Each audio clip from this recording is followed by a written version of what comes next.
वहीं आरा में आरके सिंह के विरोध में कुशवाहा समुदाय खड़ी हो गई, क्योंकि काराकाट में राजपूत वोट काट रहे थे पवन सिंह, और आरा में कुशवाहा वोटर जो थे नाराज थे, इस वजह से उनको वोट नहीं पड़ा। इस वजह से ही भाकपा माले को दोनों सीटों पे जीत हुई। क्या लगता है आप? स्पेशल स्टेटस की मांग की जा रही है बिहार और आंध्र प्रदेश के लिए। सरकार में माननीय नीतीश कुमार जी का अहम रोल है, चंद्रबाबू नायडू का अहम रोल है।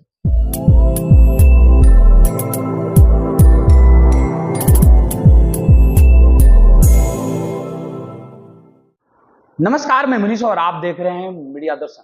प्रधानमंत्री नरेंद्र मोदी तीसरी बार शपथ लेने जा रहे हैं, लेकिन केसी त्यागी ने इस बीच बड़ा आरोप लगाया है इंडिया गठबंधन पर। उन्होंने कहा कि हमारे मुख्यमंत्री नीतीश कुमार को प्रधानमंत्री का प्रलोभन दिया जा रहा है। हमारे पास कॉल रिकॉर्डिंग है। इसी मुद्दे पे बात करेंगे। हमारे साथ मौजूद हैं भाकपा माले के विधायक महाबली सिंह जी। सर, केसी त्यागी आरोप लगा रहे हैं कि इंडिया गठबंधन की तरफ से हमारे नेता नीतीश कुमार को प्रलोभन दिया जा रहा है कि प्रधानमंत्री बना दिया जाएगा। रिकॉर्डिंग है हमारे पास। कितनी सच्चाई है इस बात? तो ये भाकपा माले ने तो ये प्रलोभन नहीं दिया होगा, बाकी के कहा बोला है, हमको कोई जानकारी इसकी नहीं। और हम समझते हैं कि प्रधानमंत्री बनने के लिए तो वो शुरू से ही थे। इंडिया गठबंधन में उनका हर अहम रोल शुरुआत में था, बाद में वो चले गए। और जिस विषय में हमें कोई जानकारी नहीं है, और कांग्रेस के भी एक प्रवक्ता को हमने सुना, उन्होंने भी कहा कि हमें भी कोई जानकारी नहीं है। हो सकता है भाजपा के साथ प्रेशर पॉलिटिक्स का भी एक पार्ट हो, लेकिन जानकारी हमें नहीं है ये सब। अगर बात की जाए तो 2019 में चंद्रबाबू नायडू महागठबंधन को एकजुट करने में लगे थे, एक मंच पर उन्होंने लाया। 2023 में नीतीश कुमार महागठबंधन को एक मंच पर लाने का प्रयास किया। आज यही दोनों के सहयोग से एनडीए सरकार बना रही है। अब बिहार में और पूरे देश में अग्निवीर योजना को लेकर के पुनर्विचार करने की बात कही जा रही है। स्पेशल स्टेटस की मांग की जा रही है बिहार और आंध्र प्रदेश के लिए। क्या भाकपा माले स्पेशल स्टेटस की मांग का वकालत करती है? हाँ, बिल्कुल बिल्कुल। और मैं तो कहूंगा कि ये पूरे देश का जो जनादेश है वो भाजपा और मोदी के खिलाफ है।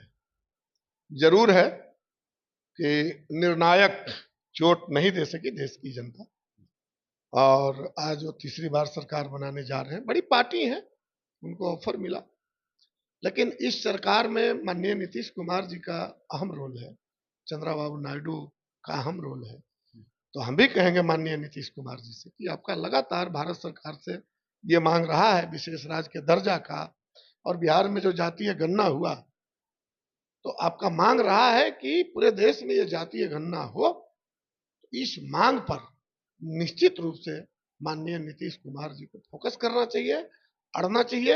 और साथ साथ जो अग्निवीर योजना है, जिससे पूरे देश के युवा तबाह रहे हैं, पूरे देश के युवाओं में निराशा जगी है, तो तीनों बिंदुओं पर निश्चित रूप से माननीय नीतीश कुमार से बिहार की जनता काफी उम्मीद की है कि वो इस मांग के बिना वो कोई समझौता नहीं करेंगे। तो ये मांग पर उनको अड़ना चाहिए।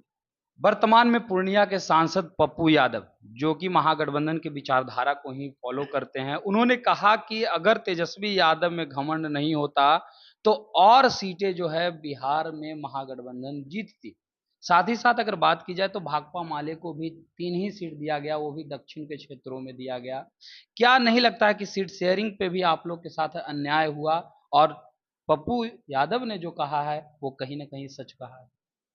देखिए, सबसे पहली बात तो है कि माननीय तेजस्वी जी हमारे इस इंडिया गठबंधन में, बिहार के महागठबंधन के वो नेता हैं, और उनके जज्बा पूरे बिहार के लोगों ने देखा कि अकेले मात्र एक हेलीकॉप्टर से 250 से ऊपर सभाओं को उन्होंने संबोधित किया। तो इसलिए हम उनके नेतृत्व पर बहुत कुछ नहीं कहेंगे, वो हमारे नेता हैं।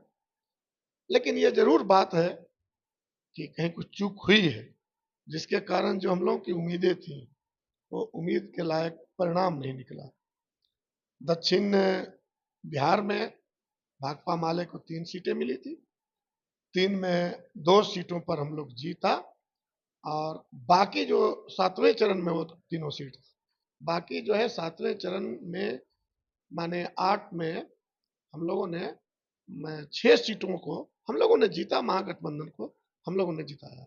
ये जरूर हम कहेंगे कि उत्तर बिहार में भी अगर भाकपा माले जैसी पार्टी को सिवान जैसी सीट मिल गई होती तो हम समझते हैं कि उसका नज़ारा कुछ और होता। ये हम जरूर कहेंगे। बाकी कोई व्यक्ति अगर बोलता है कहीं तो काराकाट में आपके उम्मीदवार के विपक्ष में उपेंद्र कुशवाहा और पवन सिंह चुनावी मैदान में थे। दूसरे नंबर पे पवन सिंह रहे। लोग ये कह रहे हैं कि पवन सिंह के उतरने से कुशवाहा वोट जो है वो बट गई, राजपूत वोट उनको पड़ा नहीं उपेंद्र कुशवाहा को, जिसके वजह से वो तीसरे नंबर पे आ गए और राजा राम सिंह टिकट मिला उनको और वो जीत हासिल कर लिए। वहीं आरा में आरके सिंह के विरोध में कुशवाहा समुदाय खड़ी हो गई, क्योंकि काराकाट में राजपूत वोट काट रहे थे पवन सिंह और आरा में कुशवाहा वोटर जो थे नाराज थे, इस वजह से उनको वोट नहीं पड़ा। इस वजह से ही भाकपा माले को दोनों सीटों पे जीत हुई। क्या लगता है आप? इस तरह की अभी हम लोगों की तो कोई समीक्षा नहीं हुई है। ये जरूर कहेंगे कि बीजेपी उपेंद्र कुशवाहा को धोखा दिया है। असल में बीजेपी के उम्मीदवार पवन सिंह ही थे और इसीलिए पवन सिंह को दिया गया था यहाँ सीट बंगाल में, और वहां के बाद में न लड़ करके यहाँ से ये लड़े। तो ये भाजपा के लोग भ्रम फैलाने की कोशिश में है और भाकपा माले का इतिहास रहा है, कौन काट लिया और कौन नहीं काटा इस पर रिजल्ट नहीं होता है। आरा सीट जो है, आरा हमारे भाकपा माले का सबसे बड़ा जनाधार, सबसे बड़ा आंदोलन और संघर्ष का क्षेत्र रहा है। इसलिए आरा सीट पर कोई अगर हमें वोट दे रहा है तो हमारे विचारधाराओं से प्रभावित होकर के दिया। इंडिया गठबंधन का जो संगठन था उसके प्रयासों से दिया है, कोई किसी ने कृपा नहीं किया है। काराकाट में राजा राम सिंह 2 बार के विधायक रहे हैं और राजा राम सिंह अखिल भारतीय किसान महासभा के राष्ट्रीय महासचिव हमारे हैं, सुदामा प्रसाद जी सह सचिव हमारे हैं राष्ट्रीय, और जो दिल्ली बॉर्डर पर 13 महीना आंदोलन चला इस पर एक बड़ा रोल रहा है दोनों ही नेताओं को, और इसलिए इससे प्रभावित होकर के लोगों ने वोट दिया है। इसीलिए कौन पवन सिंह क्यों गए नहीं गए ये भाजपा को समीक्षा करना चाहिए। आखिरी सवाल मेरा रहेगा, लगातार नीतीश कुमार हो या चंद्रबाबू नायडू हो, दोनों को आप लोग अपने खेमे में लाते रहे, लेकिन इस बार मनोज झा ने भी कहा कि नीतीश कुमार के लिए तो दरवाजे खुले हैं, यानी खुले तौर पे ऑफर मिल रहे थे, लेकिन इसके बावजूद नीतीश और चंद्रबाबू नायडू साथ क्यों नहीं आए? क्या मनाने की प्रक्रिया आगे निरंतर जारी रहेगी या फिर ये सरकार 5 साल तक चलेगी? नहीं, राजनीति में विचारधारा में अलग अलग पार्टियां हैं, अलग अलग विचारधारा है, लेकिन बहुत सारे ऐसे लोग हैं जो विभिन्न कारणों से हमारे साथ नहीं है, लेकिन उनका विचारधारा इंडिया गठबंधन के साथ जो पार्टियां हैं उसमें बहुत सारे पार्टी हैं जिनका हमारे इंडिया गठबंधन के साथ उनकी विचारधारा मिलती है। तो इसलिए कभी वो आते भी हैं, नहीं भी रहते हैं हमारे साथ, तब भी उनसे हम लोग उम्मीद करते हैं। तो ये तो कोई बड़ी बात नहीं हुई।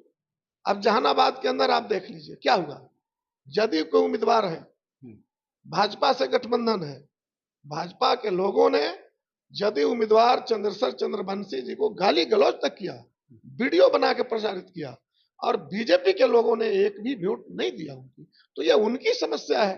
हम तो जरूर है कि वो हमारे पार्टी से नहीं है, हमारे गठबंधन से नहीं है, लेकिन इतना तो जरूर हमारा गौरव है कि वो पिछड़ी समाज से हैं, वो जो है दलित समाज से जो लोग हैं, जो माइनॉरिटी समाज से लोग हैं, वो विभिन्न कारणों से हमारे बीच साथ रहे ना रहे, उनको हम लोग अपना मानते हैं, और इसलिए उनसे आज अगर वो मेरे साथ नहीं है तो कल के लिए उम्मीद करते हैं। तो ये तो कोई बड़ी बात नहीं है।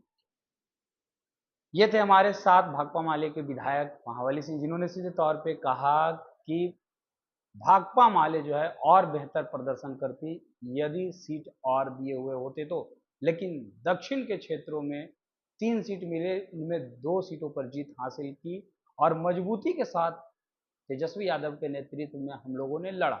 साथ ही साथ इस सरकार पर भी उन्होंने कहा कि सरकार 5 साल तक तो चलेगी या नहीं चलेगी ये भविष्य के गर्त में है, लेकिन नीतीश कुमार एक अच्छे नेता हैं और उनसे उम्मीद करते हैं कि बिहार को स्पेशल जो राज्य का दर्जा जो है वो दिलवाया जाए। फिलहाल इस खबर में इतना ही। देखते रहें मीडिया दर्शन। धन्यवाद।